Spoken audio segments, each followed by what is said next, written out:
नमस्कार दोस्तों। स्वागत करूंगा आपके अपने YouTube channel yes study by Bhanu sir पर। आपका दोस्त निरंतर रोज की तरह निरंतर क्लासें आप लोगों के लिए आ रही हैं। आपको अगर एडमिशन लेना है बीएसटीसी या पीटीईटी एग्ज़ाम में, उसके लिए आप लोगों को किस प्रकार 500 पार पहुंचाया जाए, उसी 500 पार की स्ट्रेटजी के हिसाब से आप लोगों की क्लासें करवाई जा रही हैं। टोटल सब्जेक्ट आप लोगों को 4 पार्ट हैं। उसके साथ एक बैच और भी हमने चला रखा है। कोई राजस्थान जी की अगर अच्छे से पढ़ना चाहता है तो पशु परिचारक का बैच ज्वाइन कर ले। तो दोस्तों, आप लोगों के लिए निरंतर कक्षाएं चल रही हैं। अभी शुरुआत करेंगे आज की इस कक्षा की। टॉप 20, टॉप 25, टॉप 30 क्वेश्चन आप लोगों के लिए करवाए जाएंगे, लेकिन क्वेश्चन वो ही करवाए जाएंगे जो बार बार एग्जाम में छप चुके हैं और आने वाले आप लोगों के आगामी एग्जाम में छपने वाले हैं। जैसा कि आपको पता होगा, क्वेश्चन शुरू में क्वेश्चन आता है, बड़े एग्जाम में आता है, उसके बाद क्वेश्चन का लेवल थोड़ा कम हो जाता है छोटे एग्जाम में। उसी आधार पर, उसी पैटर्न को देखते हुए आप लोगों के लिए क्वेश्चन पेपर तैयार कर रखे हैं। उन्हीं में से मैं ये आपको वादा करता हूँ, जितने क्वेश्चन मैं आप लोगों को करवा दूंगा उसी में से आपके एग्जाम में छपने वाले हैं। तो आप लोग अगर चैनल पर नए हैं तो प्लीज़ चैनल को सब्सक्राइब कर लें। और एक बात बता दूं कि बिना कुछ ज़्यादा समय देरी लगाए हुए क्लास की शुरुआत करते हैं। सवाल नंबर 1 आपको नज़र आ रहा होगा आपकी स्क्रीन पर। देखें, वागड़ के गांधी किस जिले के रहने वाले थे? वागड़ के गांधी किस जिले के रहने वाले? सबसे पहले पता होना चाहिए वागड़ के गांधी के नाम से किसको जाना जाता था। तो मैं आपको बता दूं, वागड़ के गांधी के नाम से हम जानते थे भोगीलाल पांड्या। वागड़ के गांधी के नाम से कौन जाना जाता था? भोगीलाल पांड्या। भोगीलाल पांड्या थे, अब वागड़ के गांधी कहलाए। लेकिन आपको सवाल आप लोगों के एग्जाम में छपेगा कि वागड़ के गांधी के नाम से किसको जाना जाता था? भोगीलाल पांड्या। और किसके कौन से जिले के रहने वाले थे? तो option 2 is the right answer, Dungarpur के रहने वाले थे। दोस्तों, चलते हैं बिना कुछ टाइम लगाए अगले सवाल पर। दूसरा सवाल आ रहा है, गोविंद गिरी का प्रमुख शिष्य कौन था? गोविंद गिरी के प्रमुख शिष्य के बारे में बात की गई है, तो मैं आपको बता दूं right answer Motilal Tejawat. Next, Sirohi राज्य प्रजामंडल संस्थापक कौन था? भैया आपको पता है राजस्थान में अनेकों प्रजामंडल थे, सिरोही, अलवर, भरतपुर, दौसा। साथ ही आपको पता है बीकानेर है, जोधपुर है, ये प्रजामंडल थे। इनमें पूछा गया सिरोही मंडल का प्रजापक संस्थापक कौन था? तो मैं आपको बता दूं गोकुल भाई भट्ट, जो कि राजस्थान के ही थे और सिरोही जिले के ही थे। दोस्तों नेक्स्ट, निम्नलिखित में से किस बोली पर मालवी का शक्तिशाली प्रभाव रहा? तो ये आपकी बागड़ी, राइट आंसर आपका बागड़ी बोली हो जाएगा। उसके बाद चलते हैं नेक्स्ट की ओर। और सवाल आ रहा है कि राजस्थान की नई कविता के जनक है। राजस्थान में नई कविता के जनक है। क्वेश्चन थोड़ा सस्पेंसिव है, पूरा क्वेश्चन नहीं है, छोड़ के चल रहा हूं दोस्तों। चलते हैं नेक्स्ट के ऊपर, सस्पेंसिव सवाल है।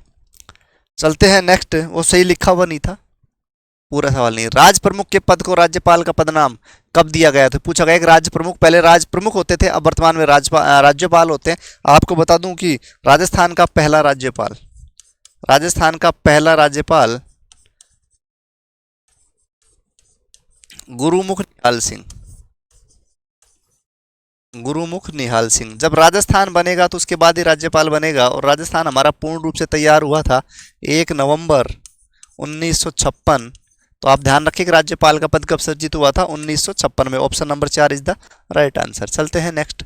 निम्न में से कौन सा स्थान कोडामार होली आपको देखा होगा, फूलमार होली, उसके अलावा आप लोगों ने पत्थरमाल होली सुनी होगी, उसके अलावा आपने क्या नाम है ये कोडामार होली के बारे में सुना होगा, लठमार होली सुनी होगी। तो मैं आपको बता दूं कुछ होलियां जो स्पेशल हैं। सबसे पहले बात करेंगे लठमार की बात करेंगे बाड़मेर। कोडामार पूछा गई है आपसे। उसके अलावा बात करते हैं फूलमार की बात करेंगे तो आपकी ब्यावर दोस्तों। और कोडामार आपसे पूछी गई है, तो आप बता देंगे कौन सी? कोडामार आपसे जो पूछी गई तो ये आपकी बिनाई जो कि अजमेर का हिस्सा है। तो ये दोस्तों आप राइट आंसर कर सकते हैं, बिनाई is the right answer. Next, Dhola Maru लोकगीत आपको बता देंगे किस जिले से संबंधित है। आपको पता है ढोला और मारू की आपने बहुत अच्छे से कहानी सुनी होगी। तो ढोला मारू के लोकगीत को लेकर मैं बता दूं कि ये जो लोकगीत है ये आपके सिरोही का प्रसिद्ध सिरोही का है डोला मारू लोकगीत। मुहर्रम के अवसर पर प्रयोग में लिया जाने वाला प्रसिद्ध वाद्य यंत्र कौन सा है? मुहर्रम एक मुस्लिम त्यौहार है और आपको बता दूं इस समय जो वाद्य यंत्र काम लिया जाता है वो याद वाद्य यंत्र है ताशा। चलते हैं नेक्स्ट की ओर। नौटंकी तथा रामलीला राजस्थान के किस भाग में अधिक लोकप्रिय है? नौटंकी और रामलीला राजस्थान के, आपको बताया नौटंकी जो है ये उत्तर प्रदेश की प्रसिद्ध है, उत्तर प्रदेश राजस्थान के पूर्व क्षेत्र में स्थित है। तो पूर्व क्षेत्र में स्थित है तो आपको पता है पूर्व क्षेत्र कौन सा? भरतपुर और धौलपुर। तो भरतपुर और धौलपुर में नौटंकी का आयोजन लोकप्रिय है। और आपको मैं बता दूं जिला पूछे तो भरतपुर धौलपुर, वैसे क्षेत्र पूछे तो पूर्वी क्षेत्र दोस्तों। तो राइट आंसर आपका कौन सा हो जाएगा? Option number 2 is the right answer, option B. राज्य में निम्नलिखित में से किस त्योहार पर घूमर नृत्य का आयोजन? घूमर नृत्य का देखो वैसे तो आयोजन हर क्या बोलते हैं राजस्थान के जितने त्योहार होते हैं सब पर किया जाता है, लेकिन स्पेशली कहीं आपसे पूछ ले कि राजस्थान में घूमर का नृत्य का आयोजन कब होता है तो आपको लगा देना है गणगौर। क्या लगा दोगे? गणगौर दोस्तों। गोगा जी का मेला किस माह में पड़ता है? आया ही है बात गोगा जी के ऊपर। तो गोगा जी चौहान की बात करें तो सबसे पहले आपको पता होना चाहिए गोगा जी लोक देवता थे। गोगा जी लोक देवता थे और लोक देवता की बात करेंगे गोगा जी चौहान की तो इनके पिताजी का नाम पूछ लेंगे। पिताजी का नाम बता देंगे आप लोग बिना कुछ घबराए हुए, जेवर सिंह चौहान। और माता का कोई पूछ ले तो बता दोगे बाछल दे। पहले देवी को देवी बोलते थे तो बाछल दे। अब इनके बात सुने गोगा जी की कि गोगा जी के बारे में थोड़ी सी बात और करें कि गोगा जी की ओल्डी एक सवाल पूछा जाता है। गोगा जी की ओल्डी कहाँ है? ये गोगा जी की ओल्डी एग्जाम में बार बार छप चुका है, सांचौर में है। पहले लिखते थे सांचौर फिर जालोर जिले में, लेकिन अब सांचौर में ही है, सांचौर जिला ही है दोस्तों। मेला कब भरता है? तो मेला मैं आपको बता दूं अपन सुनते हैं गोगा नवमी। तो कौन सी गोगा नवमी? भाद्र महीने की नवमी को गोगा जी का मेला लगता है, भाद्र शुक्ल नवमी, ध्यान रखें। उसके बाद चलते हैं नेक्स्ट की ओर चर्चा करेंगे और चर्चा करने वाले हैं आशापुरा देवी किस वंश की कुल देवी है? तो मैं बता दूं आशापुरा जो देवी है ये चौहान वंश की कुल देवी है दोस्तों। उसके बाद चलते हैं नेक्स्ट की ओर। उसके बाद चलेंगे नेक्स्ट की ओर कि राजस्थान के किस संत ने फतेहपुर सीकरी में अकबर से मुलाकात की? राजस्थान के किस संत ने फतेहपुर सीकरी एक जगह थी जहां पर अकबर से मुलाकात करते हैं, कौन से संत? तो ये मैं बता दूं आपको कि Dadu Dayal ji, option number is the right answer. ये फतेहपुर सीकरी में अकबर से मुलाकात करते हैं। नेक्स्ट सवाल आपको दिख गया होगा दोस्तों स्क्रीन के ऊपर। विश्व में एकमात्र कल्कि मंदिर कहाँ स्थित है? कल्कि मंदिर आपसे पूछ ले तो आप लोग बिना सोचे लगा देंगे जयपुर में, और पूरे विश्व में कल्कि का एक ही मंदिर है जो आपके जयपुर जिले में स्थित है। उसके बाद चर्चा करेंगे दोस्तों नेक्स्ट की ओर हर्षद माता का मंदिर। एक हर्षनाथ का पूछ सकता है, एक हर्षद माता का। सवाल इस प्रकार से छपता है तो मैं बता दूं हर्षद माता अगर आपसे पूछो तो आपको आभानेर लगा देना है। और आभानेर कौन से जिले में है? दौसा जिले में। लेकिन साथियों हर्षनाथ पूछ ले आपसे, ये हर्षद है, ये साथियों हर्षद है। अगर आपसे पूछ ले कि हर्षनाथ, क्या पूछ ले? हर्षनाथ, तो हर्षनाथ आपको बता दें कि हर्षनाथ रेवासा गांव के अंदर यानी कि सीकर जिले में स्थित है। हर्षनाथ जीर्ण का भाई था हर्ष, उसके नाम पर हर्षनाथ पहाड़ी रखी गई दोस्तों। चलते हैं नेक्स्ट की ओर। मूंदड़ी नामक आभूषण, आभूषणों को लेकर चर्चा है। मूंदड़ी नामक आभूषण के बारे में पूछा गया है तो मैं आपको बता दूं उंगली में बंटी पूछ ले या मूंदड़ी पूछ ले तो ये उंगली में है। उसके बाद चर्चा करेंगे नेक्स्ट की ओर। निम्न में से कौन सा दुर्ग हिंदी देवी देवताओं का अजायब घर कहलाता है? पर हिंदू देवी देवताओं का अजायब घर जहाँ पर अनेकों क्या बोलते हैं ग्रंथ वगैरह की मिले थे, इस वजह से इनको क्या कहा गया? हिंदू देवी देवताओं का अजायब घर। और ये हम कहेंगे, किसको कहेंगे? ये साथियों हम कह देंगे चित्तौड़गढ़ दुर्ग को। किसको? चित्तौड़गढ़ दुर्ग को। चित्तौड़गढ़ का दुर्ग का निर्माण चित्रांगद मौर्य के द्वारा करवाया गया था, ये ध्यान रखें। सवाल फिर से आ गया है आप लोगों की स्क्रीन पर। कौन सा प्रसिद्ध किले को लिविंग फोर्ट भी कहा जाता है? भाई कौन से प्रसिद्ध किले को लिविंग फोर्ट कहा जाता है? तो मैं आपको बता दूं लिविंग फोर्ट जिसमें अब आदमी रह सकता है आसानी से, तो ये भी चित्तौड़गढ़ ही है। और ध्यान रखें चित्रांगद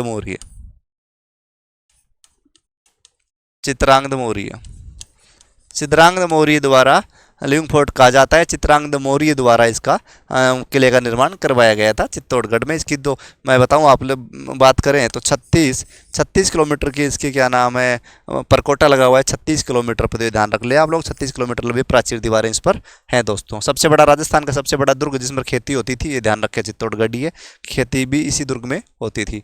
मांडलगढ़ में किसकी समाधि है? मांडलगढ़ में पूछा गया समाधि किसकी है? तो मैं आपको बता दूं कि राणा सांगा लड़ते लड़ते बेहोश हो जाते हैं, फिर भी लड़ते हैं तो आखिर में उनकी सेना उनसे परेशान होकर राणा सांगा को कालपी नामक स्थान पर उनको जहर दे देती है और फिर उनको राणा सांगा की छतरी कहाँ बना देते हैं, मांडलगढ़ में। कितने खंभों की छतरी है, तो ये पूछे तो आपसे कोई बताना है, 32 खंभों की छतरी है।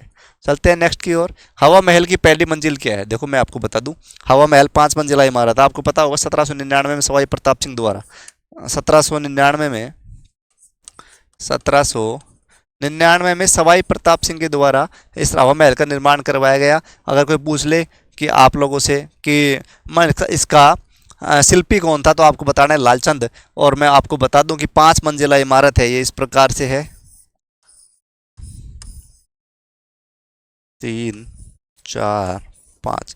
इसमें आपसे पूछा गया है कि 5 मंजिला इमारत है, तो क्या पूछा गया, पहली मंजिल का क्या नाम है? तो पहली मंजिल का मैं आपको बता दूं, आपको शुरुआत करनी है सरद से, सरद। दूसरा है साथियों रतन मंजिल। तीसरी मंजिल की बात करें तो वो है विचित्र। चौथी मंजिल की मैं बात करूंगा साथियों तो वो है प्रकाश। और अंतिम ऊपर वाली मंजिल की बात करेंगे तो वो है हवा महल। तो ये आपकी 5 मंजिलें, ध्यान रख लें, सरद, रतन, विचित्र, प्रकाश, हवा महल। 5 मंजिला इमारत है हवा महल, जिसमें 363 झरोके, कितने झरोके, 363 झरोके हैं। 1799 में इसका निर्माण किया जाता है, तो ये ध्यान रखें। ठीक है, चलते हैं नेक्स्ट की ओर। वह जनजाति जिसमें पुरुषों द्वारा स्त्रियों की भांति वस्त्र पहने जाते हैं। तो मैं आपको बता दूं, ऐसी जनजाति में स्त्री और पुरुष में कोई भेदभाव नहीं होता। जो काम पुरुष करते हैं वो स्त्रियां भी करती है, जो स्त्री करते हैं वो पुरुष भी करते हैं। जैसे कि मैं आपको बता दूं कि जैसे कि पुरुषों का काम मुख्य रूप से शराब का सेवन कौन करता है, पुरुष करते हैं। लेकिन डामोर जनजाति एक ऐसी है जिसमें शराब का सेवन बराबर महिलाएं भी पुरुष के साथ बैठकर करती हैं। तो ध्यान रखें। तो ये पूछा गया है कि भाई पुरुष कौन से हैं जो ऐसे स्त्रियों की तरह कपड़े पहन लेते हैं, तो डामोर जनजाति। साथ में डामोर जनजाति की महिलाएं पुरुषों के साथ भी शराब का सेवन करती है, ये भी याद रखें। नेक्स्ट 48 नंबर सवाल आपकी स्क्रीन पर छप चुका है। राजस्थान के प्रथम गैर कांग्रेसी मुख्यमंत्री, यानी कि कांग्रेस को छोड़कर मुख्यमंत्री बनने वाले प्रथम कांग्रेस मुख्यमंत्री कौन थे राजस्थान के? तो मैं आपको बता दूं, भैरू सिंह शेखावत बीजेपी के पहले मुख्यमंत्री थे, गैर कांग्रेसी। नोट कर लें आप लोग। उसके अलावा देखो इसमें एक बात और बता दूं कि वसुंधरा राजे को आप देख रहे हो, वसुंधरा राजे को मैं बता दूं आप लोगों को कि राजस्थान की पहली महिला मुख्यमंत्री है, पहली महिला मुख्यमंत्री। ये सवाल छप सकता है राजस्थान में कि पहली महिला मुख्यमंत्री कौन थी राजस्थान की, तो वसुंधरा राजे। उसके अलावा आपको बता दें एक ये मुस्लिम जाति के पहले मुख्यमंत्री बरकतुल्लाह खां और हीरालाल शास्त्री पर राजस्थान के पहले मनोनीत मुख्यमंत्री दोस्तों। उसके बाद राजस्थान स्वास्थ्य विज्ञान विश्वविद्यालय किस जिले में है? तो मैं आपको बता दूं बिना कुछ समय गवाए कि ये जो है ये आपका है जयपुर में। उसके बाद चलते हैं नेक्स्ट की ओर और चर्चा करेंगे अंतिम सवाल पर। अंतिम सवाल छप रहा है आप लोगों की स्क्रीन पर। निम्न में से किस दुर्ग को यूनेस्को ने विरासत दुर्ग घोषित नहीं किया है? मतलब राजस्थान के 6 दुर्ग हैं जो यूनेस्को की विरासत सूची में शामिल हैं। कौन कौन से हैं वो 6 दुर्ग, तो मैं आपको एक ट्रिक के माध्यम से बताने जा रहा हूँ। आप देख लें, चीकू आपने खूब खाए होंगे जी गुरुजी। आम भी खाए हैं क्या? यस खाए हैं। तो अब क्या नहीं खाया, फ्रूट खा लिए, तो एक सब्जी भी ले लेते हैं। और सब्जी हमारी कौन सी रहने वाली है? सब्जी रहने वाली है गाजर। कौन सी? गाजर।